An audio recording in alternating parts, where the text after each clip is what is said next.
ತೊಲಗೆಲವು ಮನೆಯಿಂದ ಮನವು ಬರಡಾದಂದೆ, ಹೊಲಸ ತೊಳೆಯಲು ತೋಳ್ಗೆ ಬಲ ಕುಗ್ಗಿದಂದೆ. ತೊಲಗು ಜಗದಿಂದೂರ ಇಳೆಗಾಗದಿರು ಭಾರ, ತೊಲಗಿ ನೀ ಮರೆಯಾಗು ಮಂಕುತಿಮ್ಮ. ನಮ್ಮ ಧರ್ಮದಲ್ಲಿ ಬದುಕಿಗೆ ಎರಡು ಮಾರ್ಗಗಳು ಅಂತ ಹೇಳ್ತಾರೆ. ಒಂದು ಪ್ರವೃತ್ತಿ ಮಾರ್ಗ, ಇನ್ನೊಂದು ನಿವೃತ್ತಿ ಮಾರ್ಗ ಅಂತ. ಯಾವತ್ತು ಬದುಕಿನಲ್ಲಿ ಫಸ್ಟ್ ಬರೋದು ಪ್ರವೃತ್ತಿ ಮಾರ್ಗ. ಪ್ರವೃತ್ತಿ ಮಾರ್ಗದಲ್ಲಿ ನಾವು ಒಂದಿಷ್ಟು ನಮಗೆ ಇಷ್ಟವಾದ ಕೆಲಸಗಳನ್ನು ಮಾಡೋದು, ಅಥವಾ ನಮಗೆ ಮಟೀರಿಯಲಿಸ್ಟಿಕ್ ವರ್ಡನ್ನು ನಾವು ಅಂದರೆ ಅದ್ರ ಬಗ್ಗೆ ಒಂದಿಷ್ಟು ಆಸೆಗಳನ್ನು ಇಟ್ಕೊಳ್ಳೋದು. ಅದು ಬೇಕು, ಇದು ಬೇಕು, ಸುಮಾರು ನಮಗೆ ಆಸೆಗಳು ಇದ್ದೇ ಇರುತ್ತೆ ಮನುಷ್ಯನ ಮೇಲೆ.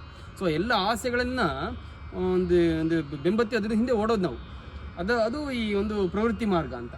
ಆದರೆ ಒಂದಿಷ್ಟು ದಿನಗಳಾದಮೇಲೆ ಎಲ್ಲ ಆಸೆಗಳನ್ನು ಅನುಭವಿಸಿದ ಮೇಲೆ, ಎಲ್ಲ ಸುಖಗಳನ್ನು ಅನುಭವಿಸಿದ ಮೇಲೆ ಕೊನೆಗೊಂದಿನ ಬೇಜಾರಾಗ್ಲಿಕ್ಕೆ ಶುರು ಆಗುತ್ತೆ. ಹೆಂಗೆ ಈಗ ಚಿಕ್ಕ ವಯಸ್ಸಿನಲ್ಲಿ ನಮಗೆ ಎಲ್ಲ ಆಟ ಸಾಮಾನುಗಳು ಮಕ್ಕಳು ಆಡ್ತೀವಲ್ಲ, ಫಸ್ಟಿಗೆಲ್ಲ ಇಷ್ಟ ಆಗುತ್ತೆ, ಒಂದು 3-4 ದಿನ ಆಟ ಆಡ್ತಾರೆ ಮಕ್ಕಳು. ಅದಾದಮೇಲೆ ಬೋರ್ ಆಗಿಬಿಡುತ್ತೆ, ಅದನ್ನು ಇದು ಬೇಡ ನಂಗೆ ಇನ್ನೊಂದು ಬೇಕು ಅಂತ ಹೇಳಕ್ಕೆ ಶುರು ಮಾಡ್ತಾರೆ. ಹೀಗೆ ಕೊನೆಗೊಂದಿನ ಆಟ ಸಾಮಾನು ಮೇಲೆ ಬೇಜಾರಾಗ್ಬಿಡುತ್ತೆ. ಆಡಿ ಎಲ್ಲ ಆಟ ಸಾಮಾನು ಬೇಜಾರಾಗುತ್ತೆ, ಹೊತ್ತಾನೆ. ಸೊ ಅದೇ ರೀತಿ ನಮ್ಮ ಜೀವನ ಕೂಡ ಅಂತ. ಎಲ್ಲ ಸುಖ ಭೋಗಗಳನ್ನು ಅನುಭವಿಸಿದ ಮೇಲೆ ಒಂದೊಂದೇ ಬೇಡ ಅನ್ಸಕ್ಕೆ ಶುರು ಆಗುತ್ತೆ, ಒಂದೊಂದೇ ಕಮ್ಮಿ ಮಾಡೋಣ ಅಂತ ಅನ್ಸಕ್ಕೆ ಶುರು ಆಗುತ್ತೆ. ಆಗ ನಿವೃತ್ತಿ ಮಾರ್ಗ ಶುರುವಾಯಿತು ಅಂತ ಗುಂಡಪ್ಪರು ಹೇಳ್ತಾರೆ. ಇನ್ನು ಈ ಒಂದಿಷ್ಟು ಹೊಲಸುಗಳು ಅಂದರೆ ಮನಸ್ಸಲ್ಲಿ ಒಂದಿಷ್ಟು ಕೆಟ್ಟ ಅಂಶಗಳೆಲ್ಲ ಬರ್ತಾ ಇರುತ್ತೆ, ಅದನ್ನೆಲ್ಲ ಹೊರಗೆ ಹಾಕಬೇಕು ಅಂತ. ಅದನ್ನೆಲ್ಲ ಹೊರಗೆ ಹಾಕಿ ಸುಮಾರು ಮಾರ್ಗಗಳಿದೆ. ಒಂದಿಷ್ಟು ಜ್ಞಾನವನ್ನು ಸಂಪಾದನೆ ಮಾಡೋದಾಗಿರ್ಬೋದು, ವಿದ್ಯೆಯನ್ನು ಸಂಪಾದನೆ ಮಾಡೋದಾಗಿರ್ಬೋದು, ಜಪ ತಪ, ಇದು ಸುಮಾರು ಮಾರ್ಗಗಳಿದೆ. ಎಲ್ಲ ಮಾರ್ಗಗಳಿಂದ ಆ ಮನಸ್ಸಲ್ಲಿರೋ ಒಂದು ಹೊಲಸನ್ನು ನಾವು ಹೊರಗೆ ಹಾಕ್ತೀವಿ. ಆದರೆ ಆ ಶಕ್ತಿಯು ಕುಂದು ಹೋದರೆ, ನಿಂಗೆ ಅದರಲ್ಲೂ ಒಂದು ಬೇಜಾರು ಬರ್ಲಿಕ್ಕೆ ಶುರು ಆದರೆ, ಅದನ್ನು ಮಾಡಲಿಕ್ಕೂ ನಿಂಗೆ ಶಕ್ತಿ ಇಲ್ಲ ಅಂತಂದರೆ, ಅದು ಇನ್ನು ರೈಟ್ ಟೈಮ್ ಹೊರಡಲಿಕ್ಕೆ ಅಂತ ಇಲ್ಲಿ ಹೇಳ್ತಾರೆ.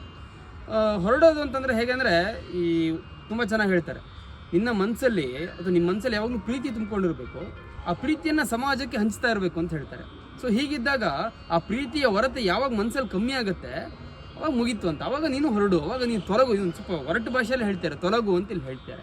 ಸೊ ಅಷ್ಟೇ. ಅದರಿಂದ ಎಷ್ಟು ದಿನ ನಾವು ಖುಷಿಯಾಗಿ ಎಲ್ಲರ ಜೊತೆ ಬದುಕಬೇಕು, ಚೆನ್ನಾಗಿ ಬದುಕಬೇಕು. ಯಾವಾಗ ಆ ಒಂದು ಪ್ರೀತಿಯನ್ನು ಕೊಡುವ ಒಂದು ಹೊರತೆ ನಮ್ಮಲ್ಲಿ ಕಮ್ಮಿ ಆಗುತ್ತೆ, ಅವಾಗ ಆದಷ್ಟು ಎಲ್ಲರಿಂದ ದೂರ ಆಗಬೇಕು, ಎಲ್ಲರಿಂದ ಏಕಾಂತದಲ್ಲೇ ಇಡಬೇಕು. ಯಾಕಂದರೆ ನಮ್ಮಲ್ಲಿರುವ ಆ ಒಂದು ನಿರುತ್ಸಾಹ ಎಲ್ರಿಗೂ ಬರಬಾರ್ದು, ಹೊತ್ತಾನೆ. ವಿವೇಕಾನಂದರು ಅದು ಹೇಳ್ತಾರೆ, ನೀನಲ್ಲಿ ಉತ್ಸಾಹ ಇಲ್ಲ ಅಂದರೆ ಅವತ್ತು ಹೊರಗೆ ಬರಬೇಡ ಮನೆಯಿಂದ. ಈ ರೀತಿಯ ಎಲ್ಲರಿಂದ ದೂರ ಆಗುವ ಒಂದು ಪ್ರಕ್ರಿಯೆ ಬಗ್ಗೆ ಮಾತಾಡ್ತಾರೆ. ನಮಸ್ಕಾರಗಳು.